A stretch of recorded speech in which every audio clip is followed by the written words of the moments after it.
اللہ کے نام سے شروع جو بڑا مہربان اور نہایت رحم کرنے والا ہے۔ حضرت عبداللہ ابن عباس رضی اللہ تعالیٰ عنہ روایت کرتے ہیں کہ رسول اللہ صلی اللہ علیہ وآلہ وسلم کی خدمت میں ایک صحابی نے حاضر ہو کر عرض کیا، یا رسول اللہ، میں اپنے اندر ایک برا خیال پاتا ہوں کہ زبان سے اس کے اظہار کی بجائے جل کر کوئلہ ہو جانا مجھ کو زیادہ پسند ہے۔ تو رسول اللہ صلی اللہ علیہ وآلہ وسلم نے یہ سن کر فرمایا، اللہ کا شکر ادا کرو جس نے اس خیال کو وسوسے کی حد تک رکھا۔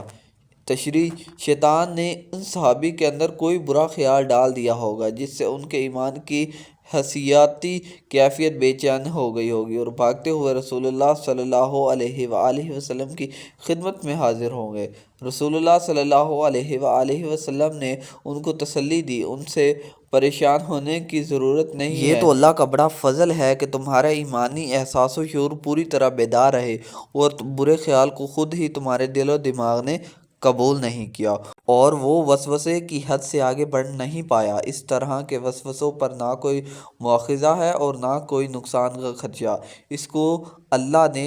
معاف قرار دیا ہے۔ ہاں، اگر وہ برا خیال وسوسے کی حد سے آگے بڑھ کر تمہارے زبان یا عمل سے ظاہر ہو تو پھر تمہارے لیے خطرے کی بات ہے۔ حضرت عبداللہ ابن مسعود رضی اللہ تعالیٰ عنہ راوی ہیں کہ سرکار دو عالم صلی اللہ علیہ وآلہ وسلم نے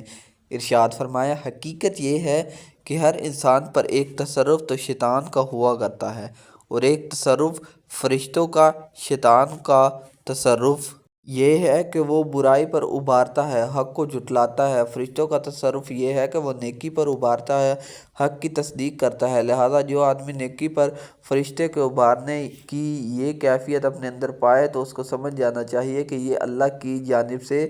ہدایت ہے، اس پر اس کو اللہ کا شکر بجا لانا چاہیے۔ جو آدمی دوسری کیفیت یعنی شیطان کے وسوسہ اندازی اپنے اندر پائے تو اس کو چاہیے کہ شیطان مردود سے اللہ کی پناہ مانگے۔ پھر آپ صلی اللہ علیہ وآلہ وسلم نے یہ قرآنی آیات پڑھی جس کا ترجمہ یہ ہے، شیطان تمہیں فقر سے ڈراتا ہے اور گناہوں کے لیے اکساتا ہے۔ تشریح: فرشتوں کے لیے ابھارنے کا مطلب تو یہ ہے کہ وہ نیکی کی اہمیت اور نیکی پر ملنے والا اجر و انعام کی کشش ظاہر کرتا ہے اور انسان کے لیے احساس و شعور میں یہ بات ڈالتا ہے کہ اللہ کا سچا دین ہی انسانیت کی بقا و ترقی کا ضامن ہے۔ اللہ کے رسول جو شریعت لے کر آئے اس میں بنی آدم کی دنیاوی اور اخروی نجات پوشیدہ ہے۔ اگر فلاح و نجات چاہیے تو برائی کے رستے سے بچو اور نیکی کے رستے کو اختیار کرو۔ شیطان کو ابھارنا یہ ہوتا ہے